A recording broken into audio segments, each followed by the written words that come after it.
Nathan Foster sat in the coffee shop where he'd agreed to meet his former best friend Craig, bracing himself for a conversation he'd been avoiding for months. Craig had been distanced since Nathan's divorce was finalized 6 months ago, and Nathan knew exactly why. His ex-wife Sarah had gotten to their mutual friends first, and she'd told her version of the story, the version where Nathan was the villain who destroyed their marriage through selfishness, neglect, and emotional cruelty. Craig slid into the seat across from him, his expression guarded. "I wasn't sure you'd actually show up. You asked to meet. I figured I owed you that much, given our history. 15 years of friendship," Craig said quietly. "That's got to count for something, right? So I wanted to hear your side before I write you off completely. Sarah's told everyone what happened, but I keep thinking there's got to be more to the story." Nathan felt something twist in his chest, gratitude that Craig was at least willing to listen, mixed with anger that he needed to defend himself at all against Sarah's lies. What exactly did Sarah tell everyone? That you abandoned her, that you refused to work on the marriage when she begged you to go to counseling, that you were emotionally abusive, constantly criticizing her and making her feel worthless, that you had an affair, or at least an emotional affair with someone from work, that when she finally had the courage to ask for a divorce, you were cruel about it and left her financially devastated. Basically, that you're the reason a 10-year marriage ended, and that she's the victim who tried everything to save it. Nathan stared at his coffee, trying to control the rage building inside him. Every single thing Sarah had told people was either a complete lie or a twisted distortion of the truth. And she'd been strategic about it, getting to their friends first, playing the victim, making sure her narrative was the one everyone believed before Nathan had a chance to defend himself. "Craig, almost everything Sarah told you is a lie, and I can prove it. But before I do, I need to know, are you actually willing to hear the truth? Because the truth is ugly, and it's going to change how you see Sarah. If you're only here to give me a chance to confirm what she's already told you, then we're wasting our time." Craig studied him for a long moment. "I'm here because Sarah's version doesn't quite add up. Little things she's said have contradicted each other, and honestly, the Nathan I've known for 15 years doesn't match the monster she's described. So yeah, I'm willing to hear the truth. But Nathan, if you're lying to me, we're done. Permanently." "Fair enough." Nathan pulled out his phone and opened a folder he'd labeled divorce evidence. "Everything I'm about to tell you, I can back up with documentation. Text messages, emails, bank records, recordings, witness statements. I've got proof of all of it because my attorney told me to document everything once I knew the divorce was coming. So here's what actually happened. What Craig didn't know yet, what none of their friends knew because Nathan had been too devastated and too private to defend himself publicly, was that Sarah had been having an affair for nearly 2 years, had financially destroyed them with hidden spending, had refused all of Nathan's attempts at counseling, and had launched a preemptive strike by telling everyone Nathan had ruined the marriage before he could tell anyone the truth. But over the next hour, Craig was going to hear the full story. And once he did, everything he thought he knew about Nathan and Sarah's marriage was going to shatter. Nathan Foster had met Sarah Patterson 11 years ago at a marketing conference in Boston. She'd been 26, working in corporate communications for a pharmaceutical company. Nathan had been 29, a financial analyst for a regional investment firm. They'd connected over terrible conference coffee and had started a long-distance relationship between Boston and Portland that had eventually led to Sarah relocating and then getting married after. 18 months of dating. The first few years of marriage had been genuinely good. They'd bought a small house in a nice neighborhood. Both had stable careers, and they'd built a comfortable life together. They'd had an active social life with couple friends, took regular vacations, and seemed to be building toward the future they'd both wanted. The problems had started subtly about 4 years into the marriage. Sarah had become increasingly focused on appearances, what they owned, where they vacationed, what their friends thought of them. She'd started comparing their life to the lives of her work colleagues and friends, most of whom had higher incomes and more visible markers of success. Lindsay and Derek just bought a house in the West Hills, Sarah would say. It's gorgeous, 3,000 square feet with a view of the city. When are we going to upgrade from this starter house? We can afford to upgrade in a few years, once we've built more equity and saved more for a down payment, Nathan would reply. We agreed to be financially responsible and not overextend ourselves. Financially responsible is just code for boring and unambitious. Everyone else is living their best lives, while we're stuck in this tiny house counting pennies. Sarah came from a working-class background and had always wanted more from life. Her drive to succeed and improve her circumstances had been one of the things he'd admired about her. But that drive had slowly transformed into something darker, a resentment about what they didn't have, rather than gratitude for what they did, and a constant comparison to others that left her perpetually dissatisfied. The real problems had started about 3 years ago, when Sarah had been passed over for a promotion at work. She'd been devastated and furious, convinced she'd been overlooked unfairly. Her bitterness about the promotion had bled into their marriage, and she'd begun blaming Nathan for not making enough money to allow her to quit her job. If you made more, I wouldn't have to put up with this corporate bullshit, she'd said after the promotion disappointment. I could find something else, or even take time off to figure out what I really want to do. Sarah, we live on both our incomes. I make $85,000 a year. You make $60,000. We need both salaries to maintain our lifestyle and save for the future. Then maybe our lifestyle is the problem. Maybe we need to be doing better. Around this same time, Nathan had noticed changes in Sarah's behavior. She'd become secretive with her phone, changing her password and keeping the device with her constantly. She'd started dressing up more for work, spending significant money on new clothes and makeup. She'd begun going out with work friends more frequently, often not coming home until late and being vague about where she'd been. Nathan had suspected an affair, but he'd had no proof. When he'd tried to have conversations with Sarah about the distance growing between them, she'd become defensive and accusatory. You're paranoid and controlling, she'd said when he'd asked about her late nights. I'm allowed to have a life outside this marriage. Just because you're boring and have no social life doesn't mean I have to be the same way.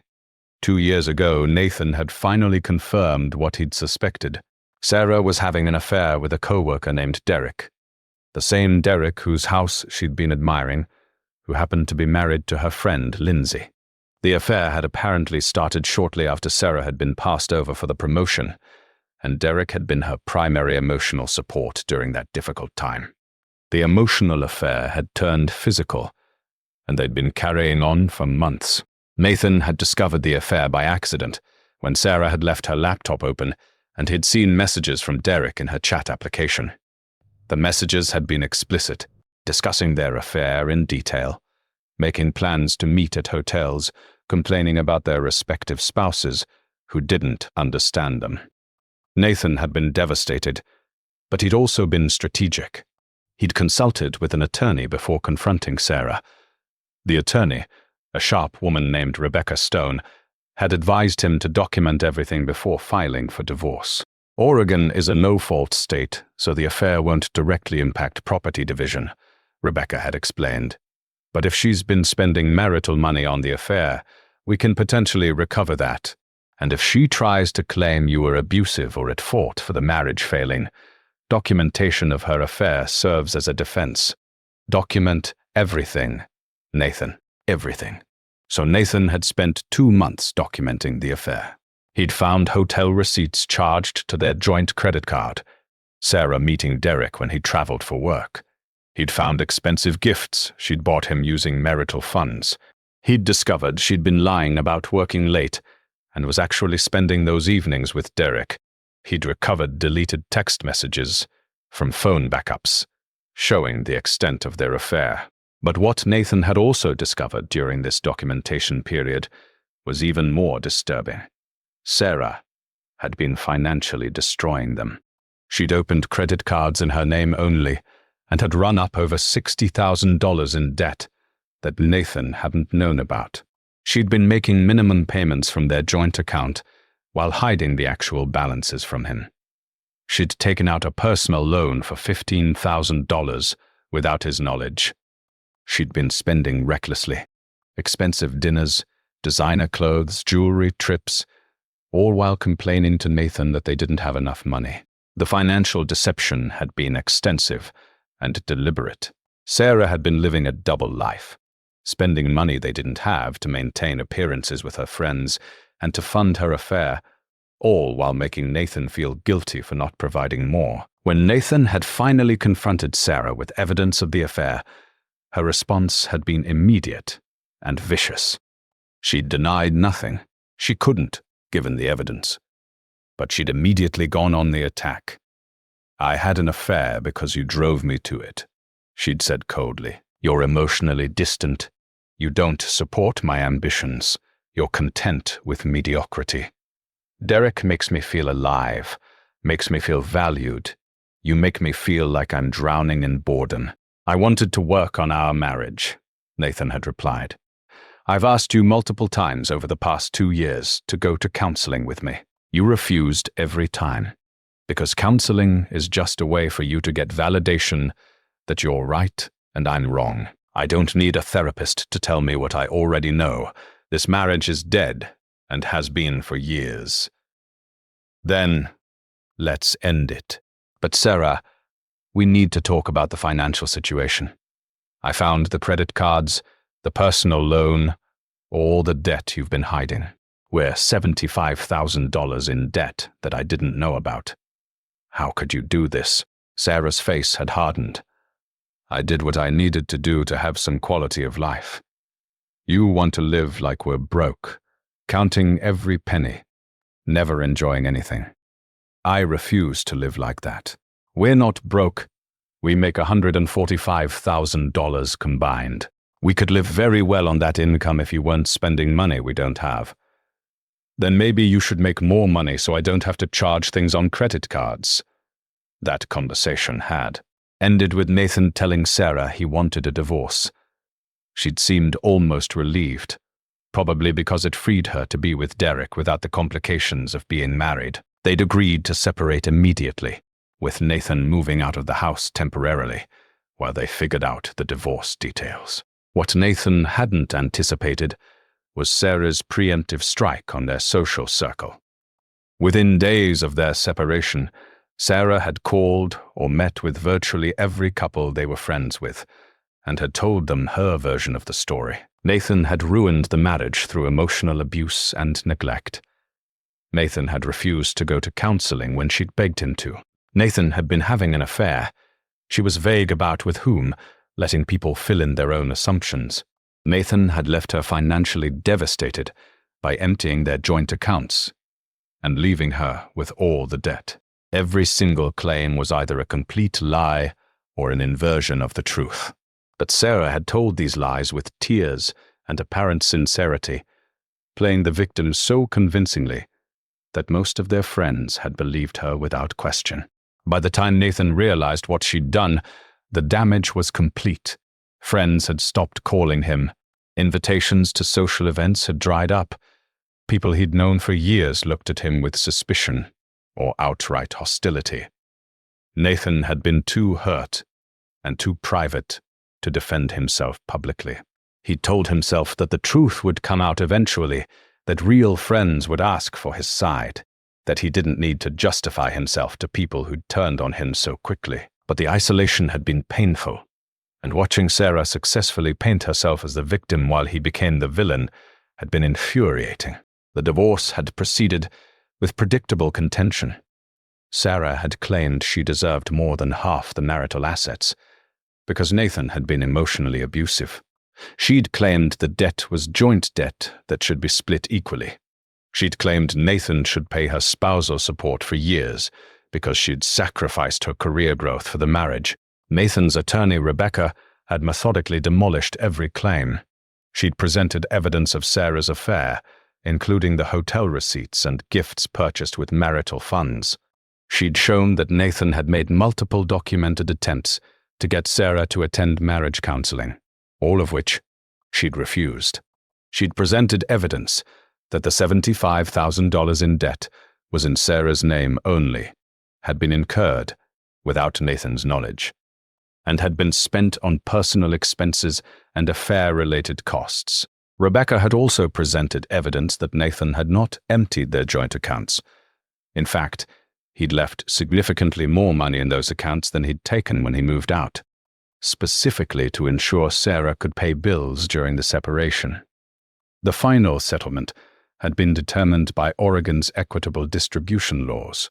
Sarah had received half of the actual marital assets, the equity in their house, half the retirement accounts, half the joint savings. But she'd been required to keep the $75,000 in debt in her name only, since she'd incurred it without Nathan's knowledge and spent it on personal expenses. She'd received minimal spousal support, just 1 year at $1,000 per month, because she was employed and capable of supporting herself. Sarah had been furious with the settlement, convinced she deserved more. But the evidence had been overwhelming, and even her own attorney had advised her to accept the terms rather than going to trial where the evidence of her affair and financial deception would become part of the public record. The divorce had been finalized 6 months ago, and Nathan had been trying to rebuild his life since then. He'd moved into a new apartment, thrown himself into his work, and tried to accept the loss of most of his social circle. He'd told himself that people who'd believe Sarah's lies without asking for his side weren't really his friends anyway, but it still hurt. And now, sitting across from Craig and being asked to defend himself against Sarah's lies, all of that pain came rushing back. Nathan looked at Craig and made a decision. Everything I'm about to tell you is going to sound like I'm trashing Sarah, but I'm not making any of this up, and I can prove every word. Are you ready? I'm ready. Sarah had an affair with Derek Morrison for nearly 2 years. The Derek whose house she was always admiring, who's married to her friend, Lindsay. I have text messages, emails, hotel receipts, everything. She spent thousands of dollars of our marital money on the affair. Hotel rooms, gifts, dinners. She was lying about working late, and was actually with him. Craig's face went pale. Derek Morrison? Lindsay and Derek? Yes. I found evidence of the affair 2 years ago, and spent 2 months documenting it before confronting her. When I did confront her, she didn't deny it. She said I'd driven her to it by being emotionally distant and boring. Nathan pulled up the evidence on his phone. Screenshots of messages between Sarah and Derek, credit card receipts for hotel stays, text messages where Sarah had lied to Nathan about where she'd been. Craig looked through it with an expression of growing horror. Sarah told everyone you had an affair, Craig said quietly. She said she suspected you were involved with someone from work. I know, she lied. I never cheated on her, never even came close. But she needed people to believe I was the bad guy, so she accused me of the thing she was actually doing. It's called projection. What about the counseling? She said you refused to go when she begged you. Nathan pulled up emails and text messages where he'd repeatedly asked Sarah to attend marriage counseling with him. Here, I asked her at least 5 times over 2 years to go to counseling. She refused every time, saying counseling was pointless and that I was the only one with problems. When she told people I refused counseling, she inverted the truth. I was begging her to work on our marriage. She was the one who refused. Craig read through the messages, his expression hardening. This is the opposite of what she said. Everything she told you is the opposite of the truth. She claimed I was emotionally abusive. What actually happened is that I was trying to have honest conversations about our finances, about the distance between us, about problems in our marriage. She interpreted any criticism or concern as abuse, so she could paint herself as a victim. What about the financial situation? Sarah said you left her devastated, that you emptied the accounts. She ran up $75,000 in secret debt. Credit cards I didn't know about, a personal loan she took out without telling me. She was spending money we didn't have on designer clothes, expensive dinners, trips, and funding her affair when I moved out. I actually left more money in our joint accounts than I took. I have bank records proving all of this. Nathan showed Craig the evidence, the credit card statements in Sarah's name, the loan documents, the bank records showing the account balances when he'd moved out.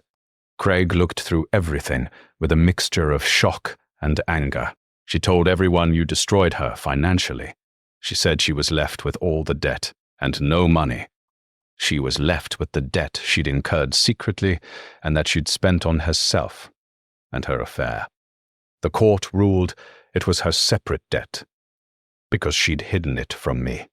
As for money, she got half of all our actual marital assets. She's not financially devastated. She's just not getting away with making me responsible for debt she created through deception. Craig sat back, looking stunned. I don't understand. Why didn't you tell people this? Why did you let everyone believe Sarah's version? Because I was hurt, and I was private, and I didn't think I should have to defend myself against lies to people who'd known me for years. I thought real friends would ask for my side before judging me. I was wrong about that. Most people heard Sarah's version and never questioned it. Nathan, people have been avoiding you, cutting you out of events. Lindsay uninvited you from their annual 4th of July party because Sarah said she didn't feel safe around you. Sarah doesn't feel safe around me because I know the truth about her affair with Lindsay's husband. She's been playing victim to cover her own guilt and to keep people from questioning her narrative. Craig ran his hands through his hair, clearly struggling to process everything. Does Lindsay know about Sarah and Derek? I don't know. I thought about telling her, but I didn't want to blow up another marriage. Derek's Sarah's problem now, not mine. Though I suspect the affair hasn't survived the divorce, these things rarely do once they're exposed, and no longer forbidden. This is insane. Everyone thinks you're this terrible person who destroyed his marriage. Meanwhile, Sarah is the one who had an affair, hid massive debt, refused counseling, and then lied to everyone about what happened. That's exactly what happened. And she did it strategically, Craig. She got to everyone first, told her lies while she was crying and vulnerable, and established her narrative before I could say anything. By the time I realized what she'd done, it was too late. The story was set. Craig looked at the evidence on Nathan's phone one more time, then met his eyes. I'm so sorry. I should have asked you about this months ago. I should have known there was more to the story. You're asking now. That's more than most people did. What do you want me to do with this information? Nathan considered the question carefully. I want you to know the truth. What you do with it is up to you. I'm not asking you to go on some campaign to clear my name. But if people ask, if the subject comes up, I'd appreciate it if you told them the truth, or at least told them to talk to me before believing everything Sarah said. Nathan, people need to know. Sarah has been trashing you to everyone for months. She's told these lies to dozens of people, and they all believe her. That's not fair to you. Fair left the building a long time ago. I just want the people who actually matter to know the truth. Craig stood up, his expression determined. I'm going to tell people. I'm going to show them this evidence if they don't believe me. And Nathan, I'm going to tell Lindsay about Derek. She deserves to know that her husband was having an affair with her supposed friend. That's your choice, but be prepared for Sarah to go on the attack. She won't take this well. Let her attack. The truth is on your side. Over the next few weeks, Craig kept his word. He reached out to their mutual friends individually, told them he'd heard Nathan's side of the story, and encouraged them to look at the evidence before continuing to believe Sarah's version. Some people were receptive and apologetic. Others were defensive, having invested too much in Sarah's narrative to easily admit they'd been wrong. But slowly, the story began to shift. Friends who'd cut Nathan off started reaching out with apologies. Invitations to social events started coming again. People who'd believed Sarah's lies without question began to question them. And once they questioned one lie, the entire narrative started to crumble. Craig also told Lindsay about Sarah's affair with Derek. The revelation had been devastating to Lindsay, who'd trusted both Sarah as a friend and Derek as a husband. Lindsay had confronted Derek, who'd initially denied it, but eventually admitted the affair when presented with evidence. Lindsay had filed for divorce within weeks, and the split had been acrimonious. Sarah had been furious when she'd learned that Nathan's version was spreading through their social circle. She'd tried to double down on her lies, but too many people had now seen the evidence. She'd accused Nathan of waging a smear campaign against her, of forging evidence, of manipulating people. But the accusations had rung hollow when the evidence was so overwhelming. About 2 months after his conversation with Craig, Nathan received a message from Sarah. It was long and rambling, alternating between accusations and something that might have been an attempt at apology. "You've turned everyone against me," the message read. "People I thought were my friends are treating me like a pariah. You couldn't just accept the divorce and move on. You had to destroy my reputation. I know I made mistakes. I know the affair was wrong. But you're not innocent either, Nathan. You were emotionally distant. You didn't support my ambitions. You made me feel trapped. Yes, I lied to people about what happened, but I was hurt and angry, and I needed people to understand my pain. You're making me out to be this villain when the truth is, we both failed at this marriage." Nathan stared at the message for a long time before responding. When he did, he kept it brief. "Sarah, I didn't turn anyone against you. I told people the truth when they finally asked for it. You're losing relationships because people don't like being lied to. You had an affair. You hid massive debt. You refused counseling, and then you lied to everyone about what happened. Those are your choices and your consequences, not mine. I hope you find a way to take responsibility for your actions and stop blaming others for problems you created. But that's not my concern anymore. Please don't contact me again unless it's legally necessary." Sarah didn't respond, and Nathan was grateful. He'd said what needed to be said, and he was done engaging with her attempts to rewrite history or deflect responsibility. About 6 months after Craig had started sharing the truth, Nathan went to a party hosted by mutual friends. It was the first large social gathering he'd been invited to since the divorce, and he'd been nervous about attending. But he'd decided it was time to reclaim his social life and stop letting Sarah's lies keep him isolated. The party was easier than he'd expected. People approached him with apologies, with sheepish admissions that they should have asked for his side sooner, with genuine warmth. A few people were still distant, those who'd been particularly close to Sarah or who weren't willing to admit they'd been wrong, but most of their social circle had come around once they'd heard the full story. "I feel terrible about how I treated you," said Jennifer, half of a couple Nathan had been friends with for years. Sarah was so convincing, and she was crying and seemed so hurt. "I should have known there was more to the story." "Sarah is very good at playing victim," Nathan replied. "I don't blame people for believing her initially.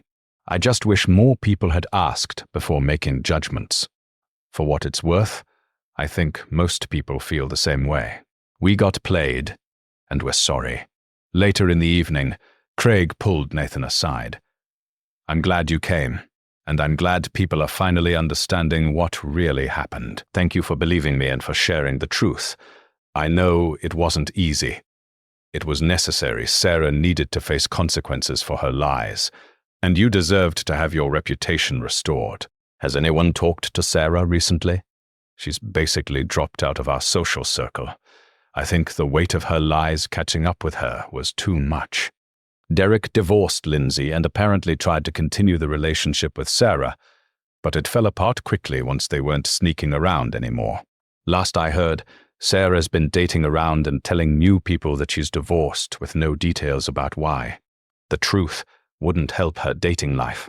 Nathan rebuilt his life over the following year. He'd learned painful lessons about the importance of defending yourself against lies, about not assuming people will automatically seek the truth, about the damage someone can do when they control the narrative. But he'd also learned who his real friends were, the ones who'd eventually questioned Sarah's story, who'd been willing to hear his side, who'd apologized for their initial judgments. 2 years after the divorce, Nathan met someone at a financial planning conference. Her name was Rachel Martinez.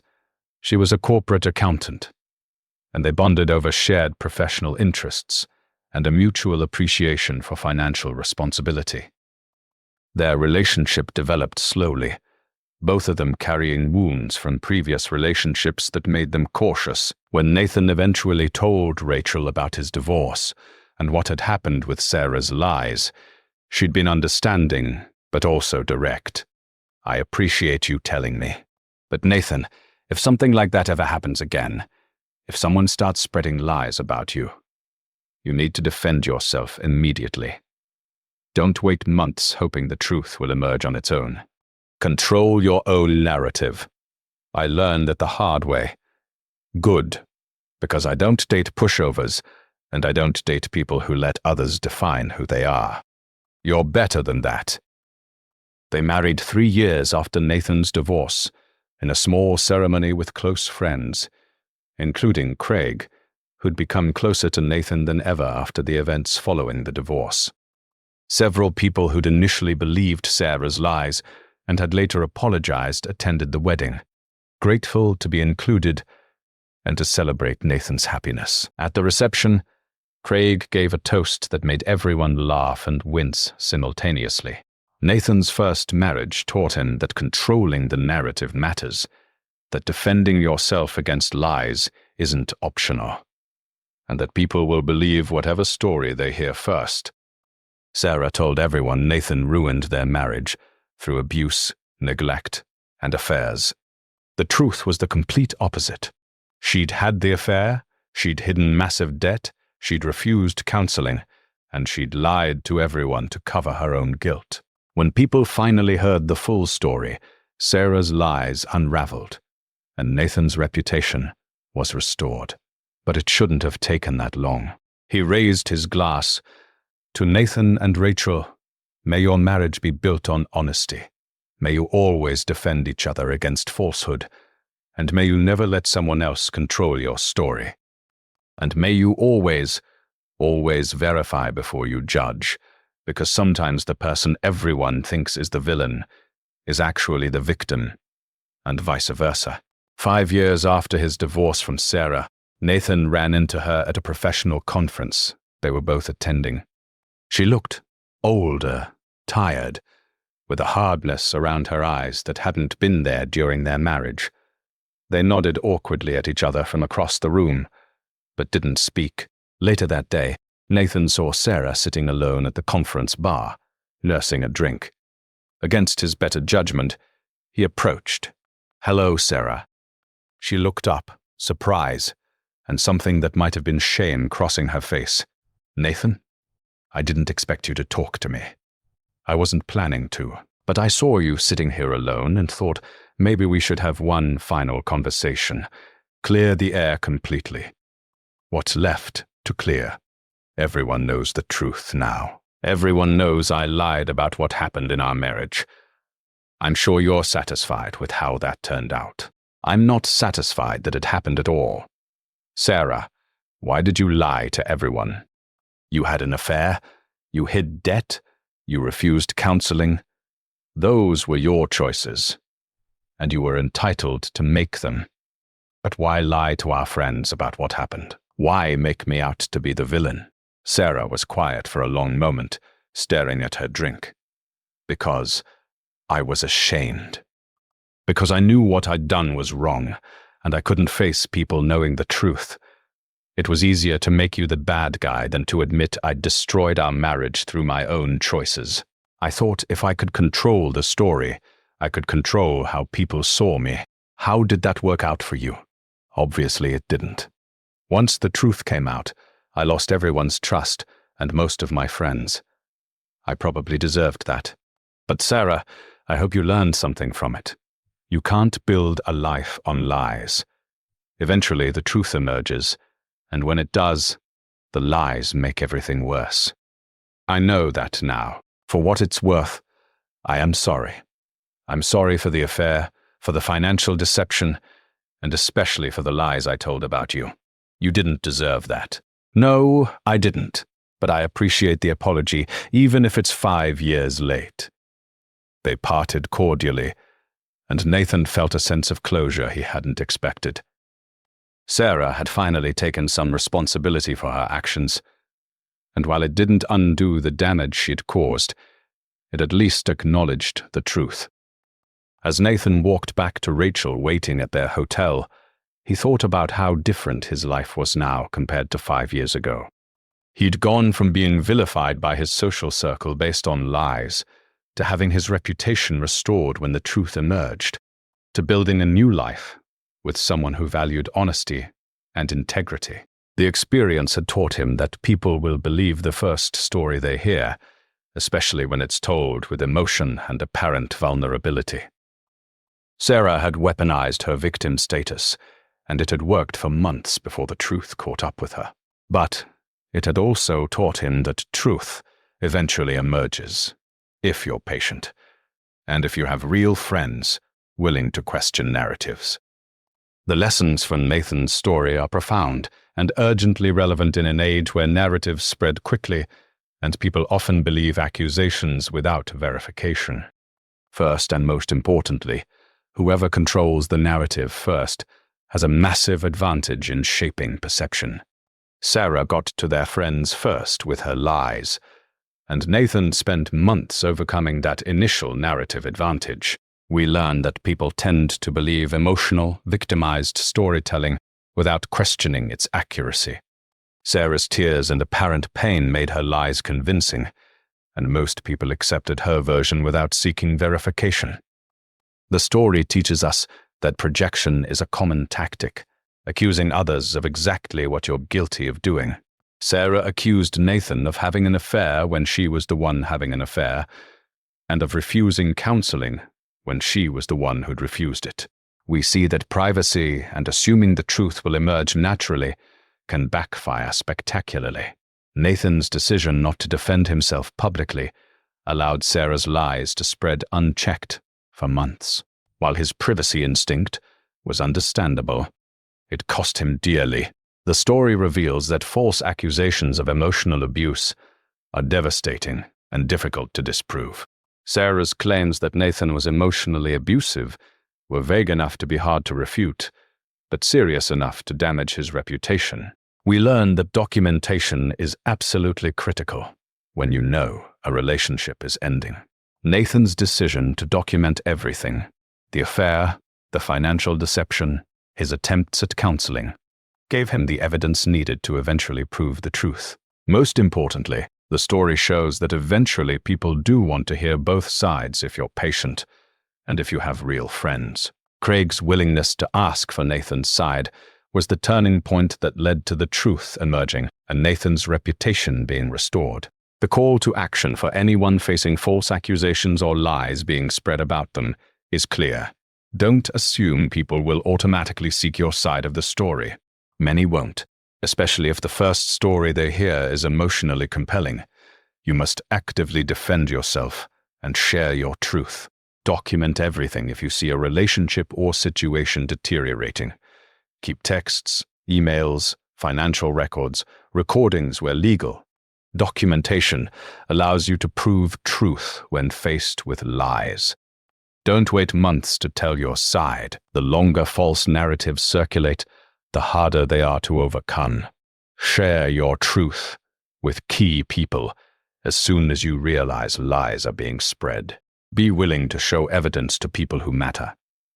Nathan eventually shared documentation with Craig, which led to the truth spreading. Don't just assert your truth. Prove it when necessary. Understand that some people will believe lies no matter what evidence you present, because they've invested too much in the false narrative. Accept that you won't convince everyone, and focus on relationships with people willing to question and verify. If you're the friend hearing one side of a story, especially in divorce or relationship endings, always ask for the other side before making judgments. Craig's willingness to hear Nathan's side saved their friendship and revealed the truth. Finally, recognize that controlling your own narrative isn't arrogant or unnecessary. It's self-defense against those who will try to control it for you with lies. If this story resonated with you, if you faced false accusations or know someone who has, share it with them. Subscribe to hear more stories about lies that unraveled, reputations restored, and the critical importance of defending yourself when someone tries to destroy your character with falsehoods. May you document everything when relationships deteriorate. May you defend yourself immediately when lies are spread about you. May you question narratives before accepting them as truth, and may you never assume the truth will automatically emerge without your active effort to share it. Remember, when someone tells everyone you ruined the marriage or destroyed the relationship, they're counting on you staying silent and on people never asking for your side. Prove them wrong by speaking your truth with evidence. The full story will eventually be heard. Make sure you're the one who gets to tell it, not just the one who has to defend against lies. Because whoever controls the narrative first has immense power, and you can't afford to surrender that power to someone willing to lie.